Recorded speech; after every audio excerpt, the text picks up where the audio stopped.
شروع اللہ کا نام لے کر جو بڑا مہربان نہایت رحم والا ہے۔ وہ جو نہایت مہربان ہے، اسی نے قرآن کی تعلیم فرمائی، اسی نے انسان کو پیدا کیا، اسی نے اس کو بولنا سکھایا۔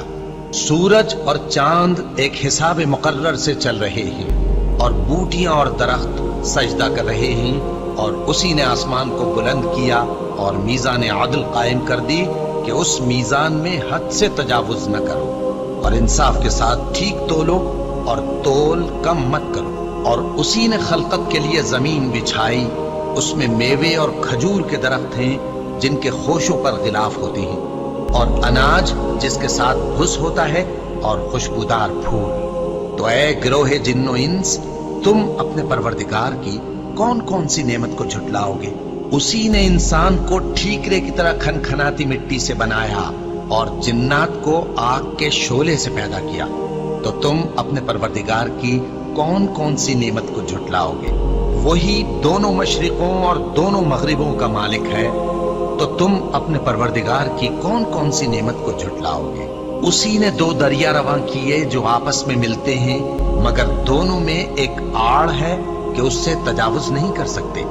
تو تم اپنے پروردگار کی کون کون سی نعمت کو جھٹلاؤ گے؟ ان دونوں دریاؤں سے موتی اور مونگے نکلتے ہیں، تو تم اپنے پروردگار کی کون کون سی نعمت کو جھٹلاؤ گے؟ اور جہاز بھی اسی کے ہیں جو سمندر میں پہاڑوں کی طرح اونچے کھڑے ہوتے ہیں، تو تم اپنے پروردگار کی کون کون سی نعمت کو جھٹلاؤ گے؟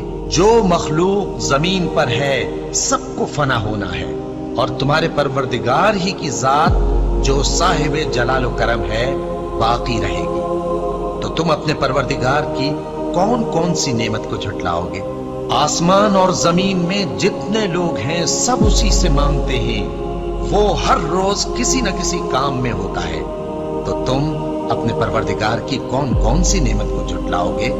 اے دونوں جماعتوں، ہم ان قریب تمہاری طرف متوجہ ہوتے ہیں، تو تم اپنے پروردگار کی کون کون سی نعمت کو جھٹلاؤ گے؟ اے گروہ جن و انس، اگر تمہیں قدرت ہو کہ آسمان اور زمین کے کناروں سے نکل جاؤ تو نکل جاؤ، اور زور کے سوا تو تم نکل سکنے ہی کہ نہیں، تو تم اپنے پروردگار کی کون کون سی نعمت کو جھٹلاؤ گے؟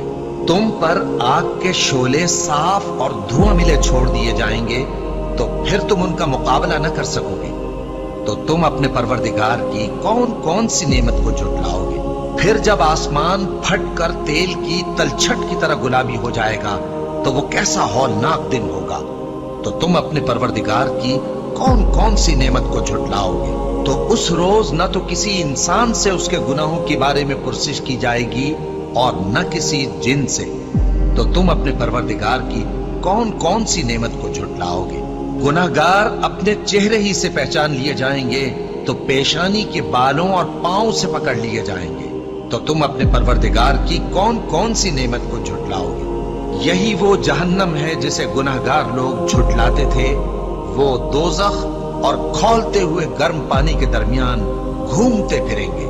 تو تم اپنے پروردگار کی کون کون سی نعمت کو جھٹلاؤ گے؟ اور جو شخص اپنے پروردگار کے سامنے کھڑے ہونے سے ڈرا، اس کے لیے دو باغ ہیں۔ تو تم اپنے پروردگار کی کون کون سی نعمت کو جھٹلاؤ گے؟ ان دونوں میں بہت سی شاخیں یعنی قسم قسم کے میووں کے درخت ہیں۔ تو تم اپنے پروردگار کی کون کون سی نعمت کو جھٹلاؤ گے؟ ان میں دو چشمے بہ رہے ہیں۔ تو تم اپنے پروردگار کی کون کون سی نعمت کو جھٹلاؤ گے؟ ان میں سب میوے دو دو قسم کے ہیں۔ تو تم اپنے پروردگار کی کون کون سی نعمت کو جھٹلاؤ گے؟ اہل جنت ایسے بچھونوں پر جن کے استر اطلس کے ہیں تکیہ لگائے ہوئے ہوں گے، اور دونوں باغوں کے میوے قریب جھک رہے ہیں۔ تو تم اپنے پروردگار کی کون کون سی نعمت کو جھٹلاؤ گے؟ ان میں نیچی نگاہ والی عورتیں ہیں جن کو اہل جنت سے پہلے نہ کسی انسان نے ہاتھ لگایا اور نہ کسی جن نے۔ تو تم اپنے پروردگار کی کون کون سی نعمت کو جھٹلاؤ گے؟ گویا وہ یاقوت اور مرجان ہے۔ تو تم اپنے پروردگار کی کون کون سی نعمت کو جھٹلاؤ گے؟ نیکی کا بدلہ نیکی کے سوا کچھ نہیں ہے۔ تو تم اپنے